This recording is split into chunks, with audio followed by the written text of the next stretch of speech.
तर या ठिकाणी जी पायलट ट्रेनिंग स्कूल सुरू होणार आहे ही याकरता महत्वाची आहे की या एका पायलट ट्रेनिंग स्कूलमुळे आपलं अमरावती हे जगाच्या नकाशावर येत आहे।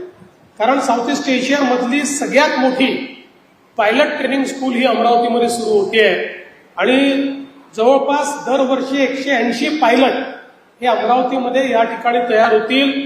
जवळपास 34 विमानं या ठिकाणी पार्क असतील, जी विमानं या ठिकाणी ट्रेनिंग देतील आणि यातनं केवळ पायलट तयार होतील इतक्यापुरते मर्यादित नाही आहे।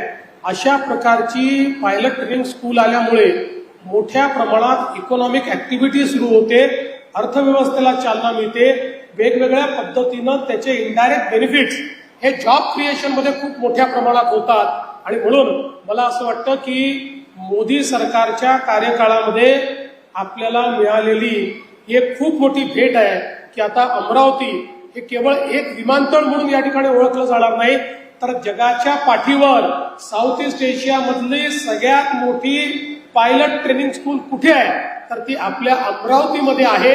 अशा प्रकारे अमरावतीला एक नवीन ओळख या माध्यमातून मिळते।